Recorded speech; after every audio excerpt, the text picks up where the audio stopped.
Fala aí pessoal, tudo bem? Aqui quem tá falando é o Elder, e com esse vídeo daremos continuidade na história do volume 1, O Rei Undead. Não se esqueçam de se inscrever no nosso canal, ativar o sininho de notificação para não perder os próximos vídeos e dar aquele super like para ajudar a fortalecer o canal. E vamos lá pessoal! Overlord Volume 1, O Rei Undead, capítulo 04, Confronto. Eu sou um Magic Caster. Eu passei muito tempo pesquisando magias em um lugar chamado Nazarick, e só recentemente saí para ver o mundo. Entendo, então é por isso que está vestido assim. Isso mesmo. Ainz murmurou enquanto tocava Mask of Envy. O que as pessoas na rua pensariam se vissem Magic Casters andando com roupas estranhas? Ele pensou nas ruas lotadas de Bari como exemplo, assim como não esperava ver algo do tipo em seu mundo. Ainz notou algo que não conseguia entender, algo bem peculiar, como os termos do jogo Yggdrasil eram entendidos e usados aqui. O termo Magic Caster refere-se a muitas coisas: clérigos, sacerdotes, druidas, arcanistas, conjuradores, magos, bardos, micos, talismantes, sábios e inúmeras outras ramificações relacionadas à magia e ao conhecimento. Em Yggdrasil, todas elas eram chamadas de Magic Casters. Seria surpreendente se a terminologia exata fosse transportada para este mundo. Depois que Ainz viu suas reações, ele respondeu: eu posso ter dito que não queria uma recompensa, mas o Magic Caster utiliza muitas ferramentas para alcançar seus objetivos, incluindo o medo e o conhecimento. Tudo pode ser uma ferramenta para gerar lucro, mas como eu disse anteriormente, eu estava focado em pesquisa de magias. Então meu conhecimento de assuntos locais é um pouco deficiente. Portanto, eu gostaria de aprender sobre o ambiente do senhor e sua esposa. Além disso, espero que não conte a ninguém sobre essa venda de informações. Eu aceito isso como pagamento. Ninguém seria tão bondoso a ponto de dizer: eu não quero nada. Pode-se dizer que nada custava mais caro do que algo gratuito. Alguém que salvou a vida de outra pessoa tinha direito a uma recompensa pelo seu trabalho. No entanto, se o salvador dissesse que não queria uma recompensa, qualquer um acharia estranho. Então, a melhor coisa era fazer com que o outro lado sentisse que eles tinham pago de alguma forma, mesmo que fosse de uma forma intangível. Em outras palavras, a melhor solução para a situação atual era acalmar suas suspeitas, fazendo trocar informações com Ainz. Assim ficariam à vontade. O chefe e sua esposa assentiram com firmeza nos rostos. Compreendo. Ninguém mais saberá sobre isso. Ainz discretamente fechou o punho em aprovação. Parece que as habilidades adquiridas no trabalho ainda poderiam ser usadas aqui. Excelente. Eu não desejo usar magia para validar esse acordo. Eu confiarei em sua boa índole. Ainz estendeu uma mão couraçada. O chefe olhou fixamente para ele por um momento antes de tomar a situação, e ele agarrou a mão de Ainz. Depois disso, Ainz deu um suspiro de alívio. Parece que agitar as mãos era uma prática conhecida aqui. Teria sido tremendamente deprimente se o chefe tivesse olhado de forma estupefata para ele. Claro, Ainz não confiava totalmente neles. Afinal, bocas que foram seladas pela promessa de benefícios poderiam ser abertas por benefícios maiores. Se ele tentasse intimidá-los para que ficassem quietos, os caprichos da natureza humana poderiam fazê-los falar. Nenhum dos métodos eram 100% eficazes, então tudo que Ainz podia fazer era arriscar e esperar que a índole do chefe mantivesse seus lábios fechados. Embora seria bom mesmo se ele falasse. Essa traição seria simplesmente mais uma alavanca que Ainz poderia usar em futuras negociações com o vilarejo. Dito isso, os instintos de Ainz lhe disseram que não o trairiam. Depois de ver a sincera gratidão do chefe e sua esposa, ele acreditava que seriam leais. Então, o senhor pode me falar mais sobre esse lugar? Mas como assim? Aconteceu algo? Não, não é nada. Eu estava simplesmente falando comigo mesmo. Não quis te alarmar. Ainz se recuperou em um instante e imediatamente retornou ao seu estado de espírito calmo. Se seu corpo ainda fosse humano, ele estaria suando baldes agora. O chefe simplesmente disse: se diz, e não perguntou mais. Talvez o chefe já tivesse assimilado que Magic Casters são esquisitões. De todo modo, isso era melhor para Ainz. O senhor sente sede? Posso preparar algo para beber. Oh não, eu não estou com sede. Por favor, não se incomode. Sua esposa não estava mais na sala, mas sim do lado de fora. Ela precisava ajudar em muitas coisas. Apenas Ainz e o chefe estavam na casa agora. Ainz perguntou pela primeira vez sobre os países vizinhos, e o chefe respondeu com muitos nomes que ele nunca tinha ouvido antes. Embora Ainz estivesse preparado para isso, ele não pôde deixar de ficar surpreso depois de ouvi-los. A princípio, Ainz achava que esse mundo seria projetado de acordo com os princípios fundamentais de Yggdrasil. Afinal, ele poderia usar a mesma magia de Yggdrasil aqui, e havia muitas semelhanças com Yggdrasil. No entanto, nenhum dos nomes que ele ouviu estava relacionado a Yggdrasil. Os países vizinhos eram o Reino Reistize, Império Baharut e Teocracia Slane. Esses nomes não existiam no contexto de Yggdrasil, que era inspirada na mitologia nórdica. Ainz sentiu como se o mundo estivesse girando, e seu corpo estivesse sacudindo. Ainz segurou a borda da mesa com a mão para manter o equilíbrio. Embora esperasse que este mundo fosse diferente, ele não pôde deixar de se surpreender com isso. O impacto foi maior do que esperava. Esta foi a primeira vez que ele se sentiu tão abalado desde que tornou-se um Undead. Ainz tentou ao máximo manter a calma, e reconsiderou o que ouvirá sobre as nações vizinhas e a geografia local. Primeiramente havia o Reino Reistize e o Império Baharut. Essas nações ficavam em lados opostos de uma cadeia de montanhas, e ao sul daquelas montanhas havia uma floresta extensa, e na borda daquela floresta ficava esse vilarejo, um pouco mais ao sul, a cidade-fortaleza de Errantel. As relações entre o reino e o império eram ruins, e eles lutavam uma batalha no deserto perto de Errantel quase todos os anos. Mas ao extremo sul estava a teocracia Slane. A melhor maneira de descrever a orientação desses países era desenhar um círculo e depois dividi-lo com um. Parecia confuso, mas era muito mais fácil descrever as coisas dessa maneira. Na esquerda estava o reino Restize, na direita o Império Baharut, e abaixo deles estava a teocracia Slane. Havia outros países, mas o chefe só sabia desses três. O chefe não tinha certeza de onde exatamente este vilarejo situava-se entre os três. Em outras palavras, que idiotice a minha! Os cavaleiros de agora há pouco estavam vestindo uma armadura estampada com a insígnia do Império Baharut. Então o chefe acreditava que eles eram do Império Baharut. Mas essa área também fazia fronteira com a teocracia Slane, então também poderiam ser cavaleiros daquele país, só que disfarçados. Libertar todos foi um erro. Ele deveria ter mantido um para interrogatório, mas era tarde demais para isso agora. Se este foi trabalho da teocracia Slane, então ele provavelmente deveria fazer algo do lado do Império. Do lado do reino, ele deveria ter acumulado gratidão suficiente por resgatar o vilarejo. Então as coisas deveriam estar bem por enquanto. Ainz imergiu-se em pensamentos. Ele foi o único a vir parar neste mundo? Impossível. Havia uma grande chance de outros jogadores terem vindo aqui também. Talvez Eroero estivesse aqui também. Ele precisava pensar sobre o que aconteceria se encontrasse outros jogadores. Se outros jogadores viessem a este mundo, eles provavelmente se reuniriam, considerando a natureza do povo japonês. Quando chegasse a hora, ele teria que fazer quase qualquer coisa para se misturar. Ele poderia dar qualquer coisa, desde que não envolvesse a Inzo ou Algon. O problema era o que aconteceria se o outro lado o considerasse um obstáculo. A possibilidade era pequena, mas não podia ser descartada.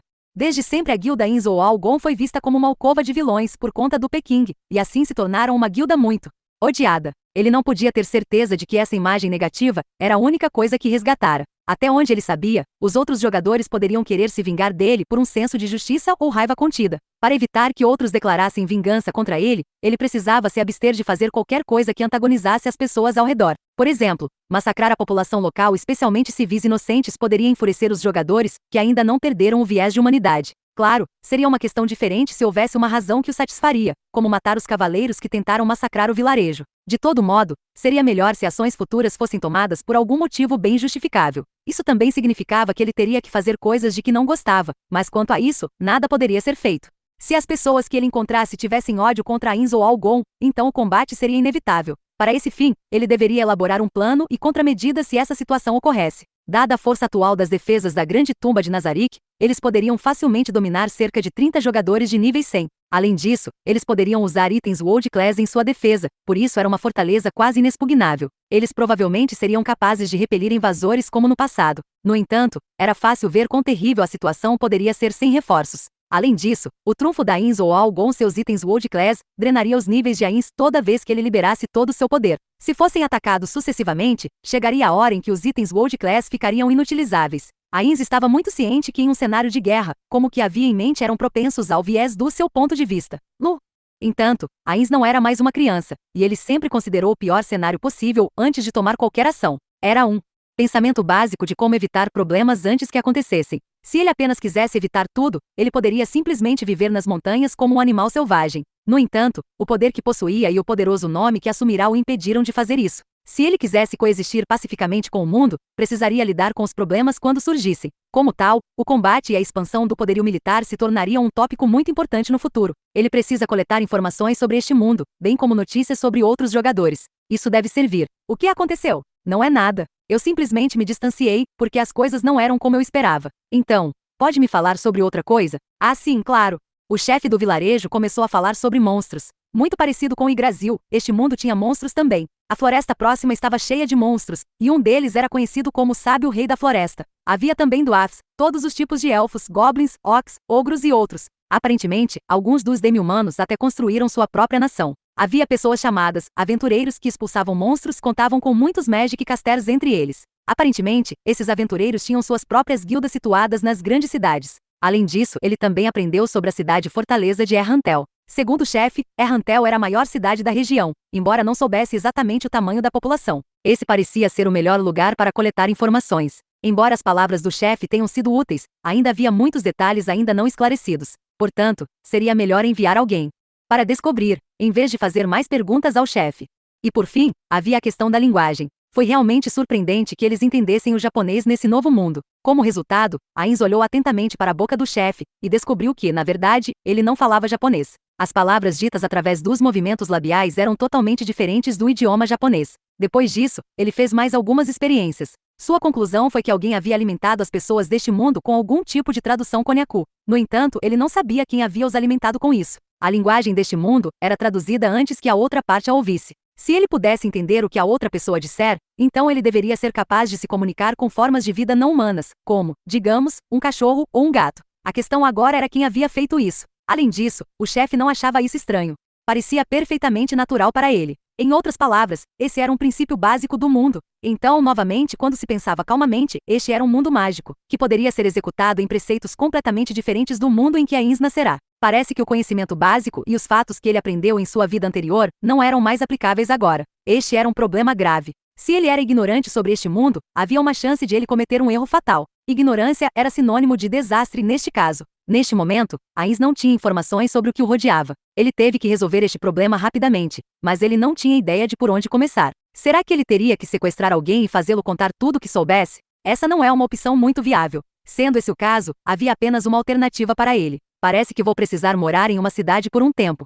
Ele teria que observar e imitar muitas coisas para aprender sobre o mundo. Ele também precisava entender a magia deste mundo e muitas outras coisas a respeito disso. Enquanto pensava, ouviu passos do lado de fora da frágil porta de madeira. Houve um grande atraso entre os sons dos passos, o que significava que, quem quer que fosse, não estava avançando rapidamente. Aqueles eram os sons de passos constantes e pesados de um homem crescido. Uma batida veio da porta. Ainz se virou. O chefe não pôde deixar de olhar para o rosto de Ainz. Ele não ousou agir por vontade própria, porque ainda estava explicando as coisas para seu salvador, como pagamento por salvá-lo, e todos os outros no vilarejo. Pode ir atender, não me importo. Eu estava pretendendo fazer uma pausa. Não há problema algum se o senhor se ausentar. Eu sinto muito sobre isso, disse o chefe se curvando pedindo desculpas. Ele se dirigiu para a porta e quando abriu, apareceu um aldeão. Ele olhou primeiro para o chefe, depois para Ainz e disse: chefe, desculpe por te interromper enquanto conversa com nosso convidado, mas eles estão prontos para o enterro. Oh! O chefe olhou para Ainz, seus olhos implorando por sua aprovação. Está bem. Não há necessidade de se preocupar comigo.